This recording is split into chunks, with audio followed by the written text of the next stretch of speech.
This week, we're bringing you everything you need to know about smart banking, and today we're focused on debit cards. Joining me now with some of the best practices, we've got Mindy Neer. She is the principal and wealth manager over at Madeira Wealth Management. Great to have you here with us in studio. Thanks for having me. So can you start by breaking down just how debit cards work for those of us who might not be as privy or use them as frequently? Yeah, so debit cards are payment tools. They link to your checking account. You'll open up a checking account with the bank.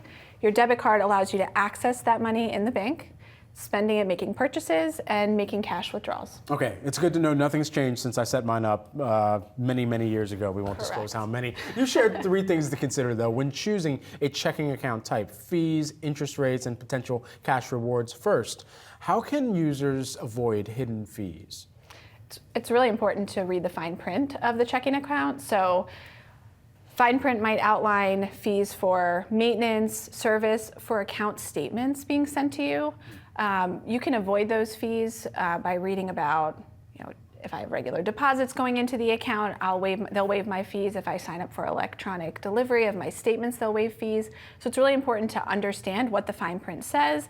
And then also, if you have questions, ask the bank and see how you can avoid those fees, or if there's another checking account that you should be using. Certainly, and so with that in mind, what about interest rates? How important is an interest rate with a checking account as it may be used? Yeah, it's hard to get interest rate on checking accounts. So there's actually 2 different types of checking accounts you can do. You can do online checking, you can do the traditional brick and mortar. Online checking accounts tend to have a higher interest rate, so it is important to look at that option. And then with your traditional checking accounts, you might get a higher rate, let's say if you open up a savings account as well attached to it and can maintain a minimum balance. And so what about cash rewards? Because I feel like I've got this with my debit card, or my checking account. What are the best practices that you can share for racking up those rewards? Because I don't think I'm using them wisely at all right now. Yeah, it depends what kind of card you get. So there are rewards cards. Actually, this is more common with credit cards. Okay. So you'll receive rewards points for using the credit card. More and more we're seeing it with debit cards. You can have 1%, 2% cash back, or based on your spending habits. So maybe the debit card offers cash rewards for certain category spending, restaurants, travel. So take a look at what options you have and choose the one that aligns with your lifestyle. And then a side tip is take that cash rewards and put it into your savings account so you can start building that long-term financial plan. Debit cards are often linked to someone's main cash reserve. So how do you protect against fraud and scams as well? Yeah, and in an increasing environment where that becomes more and more important. So number 1, when you get your debit card, sign it. So that's a way to protect your card. You're endorsing the back of it. It verifies your signature. Number 2, watch out where you're accessing your bank account, where you're logging into your account. If you're on public Wi-Fi, do not log into your financial accounts. You want to go on a private, secure network so that you reduce the chances of anyone accessing your information. And then number 3 is utilize your digital wallet. So a lot of your phones now have some sort of pay option.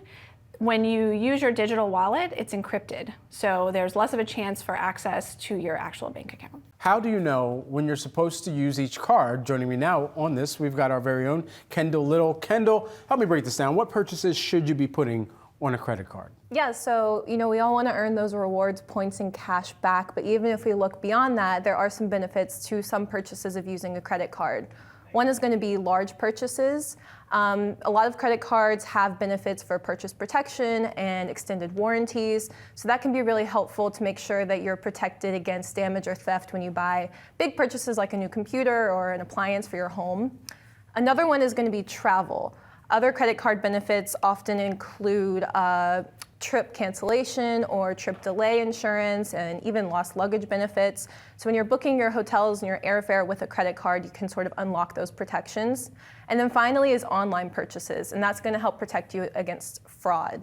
A lot of credit card issuers have zero liability against fraud and even fraud monitoring, so you can catch if your credit card information is stolen almost instantly. And then because that money isn't taken directly out of your account the way it might be with a debit card, you can sort of resolve the issues faster. So when do you know to stick with your debit card on the other side of that then? Well, I always like to tell people to use their credit card like a debit card anyway. So that means only spending what you know you can afford to pay off every single month. But if you do have issues with overspending, or maybe you're focused on paying down existing credit card debt that you have, it can make sense to switch back to a debit card, even if that's only temporary.